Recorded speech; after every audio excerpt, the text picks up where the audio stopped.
What is good, y'all? It is Rooster here. We're back in another one. Today we're doing an opinionated horror movie character tier list. Let's go right into it. First off, we have the Xenomorph, aka the alien and like Alien vs Predator type B. I put him in A tier. I ain't gonna lie, he's pretty tough. He looks tough as.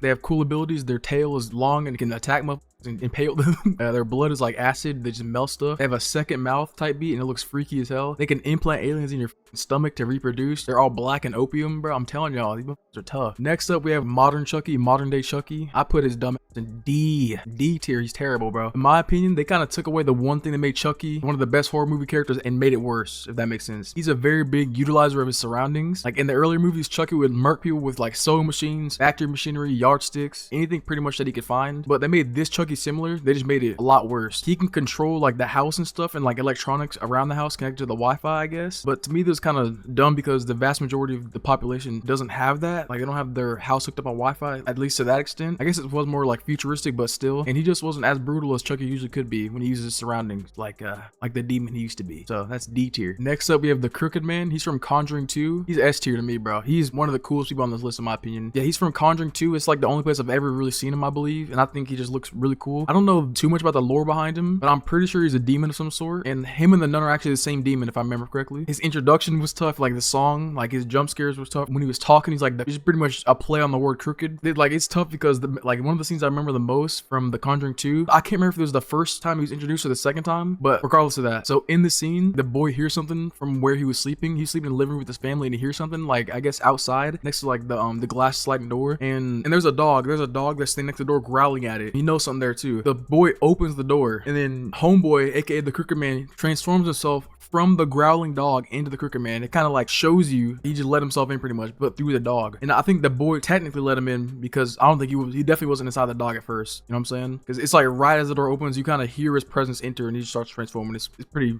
insane. It's a pretty cool scene. I don't really get scared of movies for real, but his jump scare in this movie got me. I'm not gonna lie, because I just wasn't expecting it. Usually I can predict it. How that scene starts is his intro song I was talking about earlier. His song was playing and it's like this Crooked Man song. It was playing on like, I don't know what it's called, but it's like a circular thing, kind of like a projector. The dad that was like looking at it, he looks up and his face is just there, bro. It got me. Look, I wasn't expecting it. Even though he doesn't have a movie or movie series based around him, I don't think he is gonna be one of my favorites on this list for sure. He just looks tough. He moves tough too. I ain't gonna lie. All right, next up we have Reagan McNeil, aka the Exorcist girl. I put her in B tier. Not too good, not too bad at the same time. This one could probably be ranked a bit higher if I'm being completely honest, just because of the history behind this character. And by history, I mean like being the still image of hella jump scares, like in the Scary Maze game and like other Flash games from when I was younger. I couldn't really rank this one too highly based on the character herself because I'm not too familiar. So that's all for this one. Next up, we got the demon himself, Ghostface. I put him in A tier. He is one of my favorites for sure. Aesthetically, if you can use that to describe anybody in this list, he's one of my favorite horror movie characters. He's got one of the toughest costumes, and let me put that in quotes, the toughest costumes of everyone in the list. He would have been an S tier if he wasn't just like a normal person under the mask every time. Because like unlike a lot of the other guys on this list, he gets power diffed, if that makes sense. He's not as powerful as everybody else. He's also one of the most unique on this list. While he's like a slasher character, he's in like the typical slasher. In his movies, he's known for using like the landline phones to prank call people, and I guess it would be cell phones now. And he pretty much will taunt them to fuck around with them throughout the whole process, or his whole process actually. And I don't know if this is a crazy way to describe how he acted, but it's more like a human than anyone on this list except for maybe a few characters, if y'all get what I'm saying. Like, you know that guy was a dude. But yeah, he's tough. I ain't gonna lie, he's pretty tough. Next up, we have the Creeper from Jeepers Creepers. I put him in B tier. This motherfucker ain't really that scared of me, if I'm being completely honest. Objectively, I couldn't really rank him lower because as a character, he's pretty okay. He's pretty cool. He looks pretty cool. Like, I will give him that. He looks cool, but not cool enough to me. I ain't gonna lie. He does scare a lot of people from who I asked, or at least the people I asked in the past and the present. But that's honestly it for this dude. I ain't gonna lie. I wish I could rank him higher, but it's not my cup of tea. Next up, we have Jigsaw from the Saw movies. I put him in A tier. He's a little demon for sure. This guy's probably one of the most cruel on this list in terms of like the way he operates. He uses traps, and the key in quotations once again to escape is almost always something that is gonna like emotionally damage someone to the point of no return, or the key is something that is reminiscent of the past of the person who's trapped, if that makes sense. And he's one of the smarter on this list. I can't lie. He's pretty much just a guy at the end of the day, so he can't rely on like brute strength, magic, or curses, or like near immortality like some of the others on this list. But the traps do get pretty gory, and I think there is only one in particular that is genuinely impossible to escape. I think it was called the Blood Eagle or something like that. It's something like that. And then for those reasons, he's an A tier. For what he was and what he can do, he's pretty insane. Next up, we have Leatherface from Texas Chainsaw Massacre, another A tier demon. He's another example of just a guy, but the difference is he's tough as not meaning cool, but he's tough. Like he's strong, like he's sturdy. You know what I'm saying? It takes a lot to get him down. He's one of those guys that can die, but it's just gonna take a whole lot. And he's part of a weird family of cannibals. They're all killers, of course, and who are basically trained by this dude named Cook. And this dude works with hella pork, and that's how he just learned his skills. Cook is the only one that blends in with society, let's say that. But back to Leatherface. Leatherface is kind of like the dumb to the bunch to keep things concise, you know? And he would be an S tier if he was actually invincible. Next up, we have the legend, Michael Myers from Halloween. Y'all know where I'm putting this immediately, right? Just look at my profile, okay? That's S tier, okay? Big S tier demon. If y'all couldn't tell, he's my favorite, but he wasn't always my favorite, if I'm being honest. My first profile picture on YouTube, which I'll put on the screen in a second here, I guess it made me like him a lot more. I've seen this a long time ago, so it made me like him a lot more. I thought it was tough, and slowly, he just became my favorite. I watched the movies and learned more about him pretty much afterward, after I saw that picture. This dude is literally invincible. Well, damn near, let's say that. Damn near invincible. I think the only way they could kill Homeboy was by fully grinding him up, like just fully grinding him up. And he's one of the more brutal of the bunch in the way he like operates and does things. In the first movie, he would like stalk the person and then go after them. And then I think he called them on the phone one time too, which is kind of funny because he's just breathing in the mic. And he also drove in that movie too. He drove a car. Like, you know what I'm saying? He's usually like the type that just teleports, but so that's pretty funny. But I think after that movie, they kind of changed the way he did things, but they kept the stalking and pretty much upped the brutality and strength quite a lot. Bro's kind of a demon now, comparatively. He stabbed someone with the kitchen knife, but he mounted them to the wall in the process, if that makes sense. I'll probably put a picture of that too. Yeah, that was probably one of the more insane things I've seen him do besides solo a whole group of firefighters. So that's why he's an S tier demon. Next up, we have Pennywise from It, aka Nickel Smart. He's A tier. This motherfucker is literally like a cosmic entity, if I'm remembering correctly. Beyond cosmic, more like entity, but he takes form of a clown to lure people and then terrorize and eat them. That's pretty much how it goes. This guy has the power to be an S tier, but bro don't got the aura to be an S tier. You know what I'm saying? To me, he doesn't really look cool like Michael Myers does, or I guess some of the others that are going to be on this in the S tier. The lore behind him is pretty cool, I can't lie. He pretty much is a general like terrorizer of the universe, while his brother, a giant turtle, is the protector / keeper of the universe. And then forgive me in my conciseness if I left out some major details, but A tier demon for sure. Next up, we have Pinhead. I originally didn't have this guy ranked, I'm not gonna lie, but I think I'm gonna throw him in A tier too. To me, this guy looks really cool, but the only thing I'm familiar with about him is kind of where he came from, as well as his homies as well, because his homies look cool too, just like him. I really mainly learned about this guy from the kill counts on Dead Meat, a show created / hosted by James A. Janice, and that's how I became somewhat familiar with the look of the characters in Hellraiser. But I've never actually seen the movies, so I can't really characterize this guy, but he looks really cool. Like, he looks cooler than the people below him for sure. That's why I put him in A tier. Next up, we have Valak, aka the Nun from the Nun. I put the Nun in C tier. I'm not gonna lie to you. This is another powerful demon type entity. This is literally the same demon as the Crooked Man, like it's the same person, but it's just different form. Like, you could tell the Crooked Man looks cooler, obviously, right? He was a bit mid in this form, honestly. He probably showed more powers in the Nun form, but the Crooked Man just has the sauce. Like, there wasn't anything special like the Crooked Man in Conjuring 2, but yeah, Crooked Man had sauce to him and the Nun didn't. That's pretty much what it boils down to, unfortunately. Next up, we have Esther from Orphan. Bro, I'm sorry, this is S tier. This might be one of the only movies that's ever really scared me for real, because I watched this as a kid. This movie creeped me out so bad as a kid. Like, this isn't your average horror movie. Would this be a thriller? I couldn't tell you, but it scared the shit out of me. So the premise behind this movie was extremely unique. While the focus is on the characters here more, I kind of have to add the context of the movie because this is just a little girl, but well, you'll see. But well, actually, you'll hear, matter of factly. I just had to add this context to justify why she's going in the S tier. The girl in this photo is essentially a grown ass woman. You can't tell, but this is a grown ass woman, but she has a disability that makes her look more childlike, and she uses that to her advantage so she can act as an orphan child who can seduce husbands and or murder entire families. She's a literal demon. And just to add a little bit more context, she used to be like pretty much a patient of some psycho house. I don't know what they call them, but in Russia. I know we call them asylums here. I don't know what they call it in Russia. Yeah, this is one of the most ominous movies I think I've ever watched in my entire life. And I watched this either in late elementary or very early middle school, and it just gave me the chills like really bad. This is one of the only horror movies that gave me the creeps like that, if I'm being honest. Maybe because I was so young at the time and was more prone to being scared. But yeah, she doesn't have powers or anything like everyone else. She's just unpredictable as you don't know with her for real. Or you do know, but you don't at the same time. Like, she like that, you know what I'm saying? She really like that. Arguably, she could do more damage than like Ghostface. Arguably. He's crazy. Next up, we have a transformed gremlin from the Gremlins. I put him in B tier, I ain't gonna lie. He tough. These motherfuckers are some demons. Like, these motherfuckers are some Kid Boo levels of timing. If you know who Kid Boo is, you understand immediately. They're creatures, so they can't really have morals or ethics at all. So they'll do anything and everything to anyone. And on top of that, they travel in packs. So imagine if Kid Boo had more Kid Boos with them. Like, literal demon levels of despicable acts are gonna occur. You can't stop them unless you have water, but even then, how you gonna get all of them? They're everywhere. You don't want to mess with these guys. They're ranked low because they aren't on a level of everyone else in terms of power or creepy factor, but they are tough though, for real. Next up, we have the Killer Clowns from the Killer Clowns of Outer Space. A tier demons, A tier. So I'm not gonna lie, these guys definitely grew on me since the new game came out pretty recently, because before I really thought these guys were stupid. I didn't watch the movie before I was judging them, but now I get it. They're pretty tough, I'm not gonna lie. I was asleep for sure. These characters have like a creative element to them that outshines a lot of these other characters, in my opinion. They have like different weapons and abilities that make them unique, and they pretty much just kill the majority of who they get their hands on with cotton candy that melts your skin off. You know what I'm saying? That's what they they're some demons. But they do have maces and balloon animals that can pierce through you. They're magic balloon animals, but they're like solid. It's crazy. So one of the clowns, I can't remember if it was like the fat dude or like the tall one, but they're driving an invisible car while they're chasing down someone driving a real car, and it's pretty tough scene. It looks so sick. But yeah, that's why these guys are in A tier. I could rank them a bit higher, but I don't think they're on the same level as the people in S. S, I'm not gonna lie. Next up, we got Norman Bates. I kind of want this guy in S, but he's an A tier for sure. He's an A tier. He's just a normal guy, but bro is a bit sick in the head, if you know what I mean. He owned a motel with his mom. In past tense, let's remember that. He owned a hotel with his mom, and eventually down the line, he started to dress as his mother and just murk motherfuckers. Like, his mother died, and he just got a split personality, him and his mother, and the mother was the more dominant one, if I'm being honest. Yeah, he was just murking motherfuckers before. Essentially, this is how it would go. I'm trying to keep the movies out of like the ranking, but with him, or actually the movie and the show actually, out of the ranking, but with him, it's a little bit different because it kind of shows you how it is, if that makes sense. I'm about to describe it. So he would dress up as his mother, and through his eyes, he was his mother. If you're watching it, it looks like it's the mother doing this stuff, but it's actually Norman. And because the scene would be his actual mother at first, because we're viewing the experience through Norman's eyes, then it'll cut to what the victim or the person soon to be victim sees, and then it's just Norman in a dress and a wig speaking in the same cadence and or voice as his mother. That's probably confusing. That's literally how it goes. It's pretty insane. I think that's how it was more portrayed in Bates Motel, because I remember in the old movie I actually watched that today before this video. They didn't really portray it like that. He would change voices. Like, it's pretty crazy. I put him in A because the plot makes his character hella good in my opinion, but not good enough to be next to Michael Myers.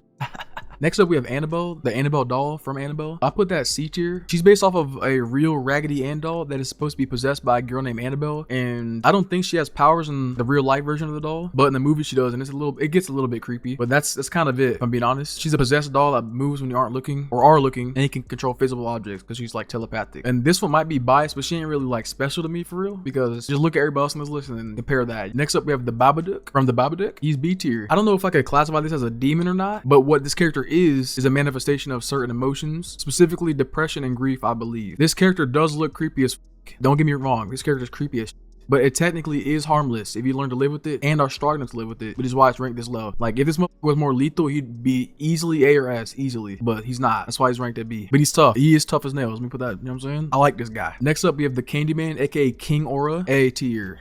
I feel like a lot of these guys are going in A. This guy got aura. He's a ghost, or I guess a vengeful spirit of some sort. How he came to be that way is because he was unjustly killed, and now he murks any motherfucker who just says his name. Aura, bro. Dude controls bees. He has a hook for a hand, and he's a brother, which adds a little more toughness factor, if you know what I'm saying. The only reason he's really not an S is because he's tethered to an object, meaning he can be taken out by effectively anyone if they understand how. That's why he's an A tier. Once again, guys, this is opinionated. I feel like some of the facts I'm saying, like, they should correlate with each other, I guess, and like, I guess the classification of stuff is really just about how cool they are, if that makes sense. That's pretty much what this list comes down to. So with that being said, next up we have Chucky, the one and only, S tier. Actually, let's put him right next to Michael Myers. He's my second favorite for sure. Yeah, this guy's my second favorite right behind Michael Myers. He's one of the more brutal motherfuckers on this list, like, for sure, for surely. And he's really hard to get rid of since he's a soul inside of a doll, and he can be brought back with magical incantations or transferred to a different body with magical incantations as well. So if the person is devoted enough, this dude could theoretically live forever, technically. I think this guy's an S tier because he's kind of forced to be crafty due to what he is, you know what I'm saying? He uses his surroundings to his advantage for the most part, I think, for two reasons. One, because he's a doll, like, he's small as f***. Like, what is he gonna do? You can just punt this dumb ass.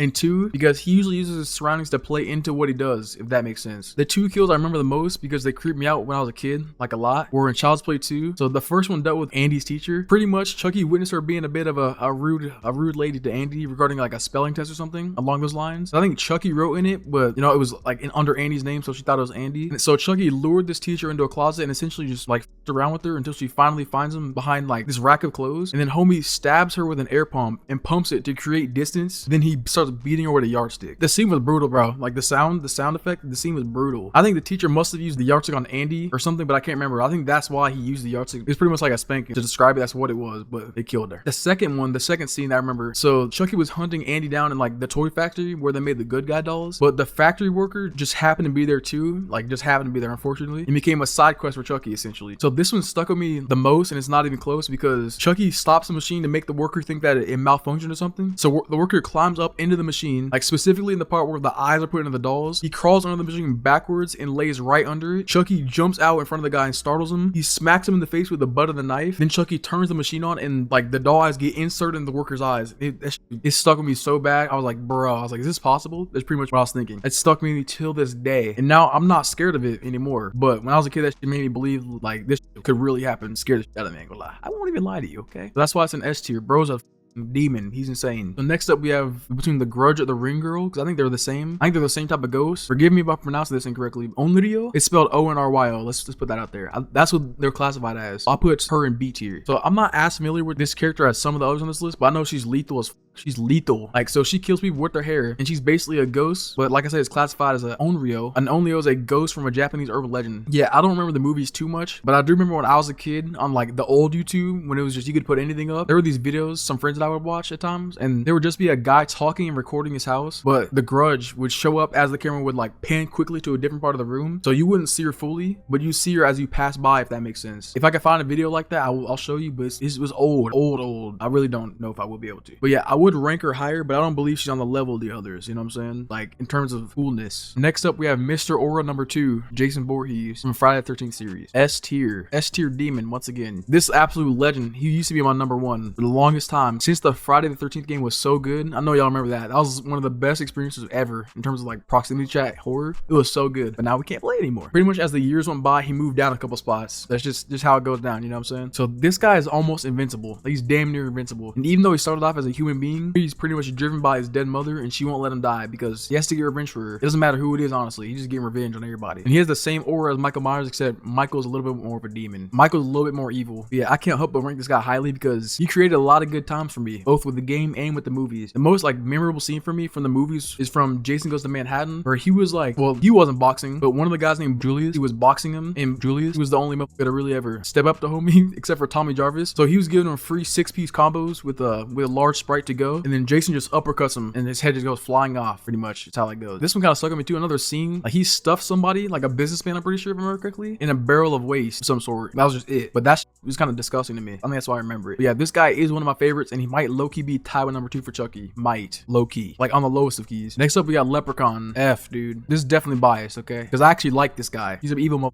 Like, I kind of like him. I don't really know where this guy, or I guess these guys, come from, but I know they originate from Ireland, and they are serious about their money. Like, they kill motherfuckers for their money. Like, that's pretty much the premise of the movies, I feel like. Or one of the movies I saw. I think it was Back to the Hood. Like, they stole his gold and they were after him. But yeah, I'm trying to keep the movies out of it. So let me get back to the objectivity here. Besides being like a supernatural creature, this guy, he just isn't that cool to me personally. He's just a small little monster. He's not even invincible, and he's mostly normal, except he just doesn't seem to feel much pain in relation to a human, if that makes sense. He's not intelligent. He's not strong. He doesn't really look that menacing to me, and he ain't like the others on this list. See, I do have to bring this up again. I think the bias here is just from the movies, because the movies are just dog shit. They're just terrible. The movies are coming to play here inadvertently. But I think if he's portrayed differently, then he'd probably be ranked higher, if I'm being honest. But that's it for him. Next up, we have a Yaja, aka the Predator from Alien vs. Predator. He's A tier for sure. I'm gonna put him above the Alien, actually, because I think he's cooler than the Alien. Actually, redact that statement. The Alien looks cooler, the Predator acts cooler. If that makes sense? But yeah, these motherfuckers are also tough as and they offer a lot more than their appearance gives. These guys are pretty intelligent, and if they have weapons, they're also pretty insane in combat. Let me put this into perspective here. Imagine the military on the ground, no Air Force military, but on the ground, but they have insane strength in tandem with insane weapons, insane weapon knowledge, and a physical advantage, size-wise, and among other things. You know what I'm saying? Like, they have like these goggle things that are just infrared goggles, but they like kind of mastered it. It's pretty much how it works. On top of that, these motherfuckers aren't pure instinct like the aliens. They're calculated enough to know when there's a common enemy. I think it was an Alien versus Predator. The Predator just wasn't killing a human because you knew they're both going against the same guy, you know, or the same alien. But yeah, these motherfuckers are cool as Next up, we have Sam from Trick or Treat. I put him in B tier. B tier goon. I think this guy's actually pretty cool, and I actually like him a lot, if I'm being honest. He's a demon, and this time not in the metaphorical sense. He's like an actual demon, like the creature. The whole point of his character is to be like a physical representation of Halloween, if I'm not mistaken, that is. And I believe his name, Sam, is a shortened version of, I'm about to pronounce this in two ways, and I know one of them is incorrect. The first one's about to be incorrect. I'm about to say this the correct way in the second one. So if we say this in American English, it's Samhain, but it's a Celtic festival, and it's pronounced Samhain. Pretty sure that's how it's pronounced. So Sam doesn't make sense for real, but he's still cool. Yeah, Samhain is like a Celtic festival where people would wear costumes. I'm pretty sure to scare off ghosts, but they wore costumes. That's the emphasis here, and that influenced Halloween. But yeah, this guy is cool as to me. That's why he's up here in B tier. And last but not least, we have Queen Opium Aura Demon herself, Pamela Voorhees. Unfortunately, she is in C tier. You know what I'm saying? It's kind of just due to how normal she is, if that makes sense. This is Jason's mama. She was the original killer in the first Friday movie, the Friday the 13th movie. She was the first one killing the campers since they let her son, Jason, drown in the lake. It's pretty much how it went down. They were he was drowning, you know, pretty much just skill diff. That's pretty much how it goes. And yeah, she's the reason that Jason never dies for real. She's like the main influence. And then I ranked her solo just because she's a normal person, meaning she has like no powers and she's not a creature. Honestly, anybody is capable of doing what she did. This is like an old woman, or well, okay, middle-aged woman, my bad. And anybody could do it. In my heart, she's an S in my heart. Last but not least, we have Freddy Krueger, aka Freddy Krueger from Nightmare on Elm Street. He's an A tier for sure. I'm about to freestyle this one. I'm not gonna lie. This low-key after I got done recording, and I just realized how dumb I was to to forget this guy. So he's actually gonna be a high A tier. Yeah, Freddy's gonna be the only one that's officially ranked in A tier as that high A tier. Because he low-key, he could have been an S, but the thing about Freddy is like, well, according to like Freddy vs. Jason, he doesn't have any power if he's forgotten or if nobody's scared of him. It makes him a little bit weak in comparison. Phoning him use Jason to pretty much get his powers back. And once again, I'm trying to leave the movies out of this like as much as I can, but that's one of the reasons I put him like below S tier, or else he would have been. But he does have some pretty freaky scenes, I'm not gonna lie. In terms of like looks, he looks pretty tough. Like the knife glove, the hat, the shirt, the striped shirt is low-key so tough. I might have to cop that myself. Yeah, my bad. But he has some pretty freaky scenes, I won't lie. The one I really remember like vividly, I think it was the second movie. The guy was the main character and Freddy was like coming out of the guy's stomach. Like you just see his face poking through it at first, and then you see his claw come through and like rip it open, and then he like pretty much just a full grown man is just coming out of a guy's stomach, and it's a little bit insane. So that one definitely stuck with me the most. With all being said, that's it for this one. That's my ranking of scary movie characters. So I have a little bit of an affinity for this stuff if you didn't already know. Happy to hear y'all opinions below on some of these, because I know the A tier looks insane. Like putting Norman Bates in the same tier as like Pennywise or like Jigsaw. I know that's pretty insane. That's probably pretty biased, and I understand that. But I really do want to hear y'all's opinions on these. I appreciate y'all for watching as always. Appreciate y'all's support as always as well. It's awesome. I'm telling y'all, it means a lot to me. Also, big thank you for the big 300. Matter of factually, I'm telling y'all, bro, I didn't think I'd make it this far. Please like and subscribe if you want to, and I'll catch you on the next one. Peace.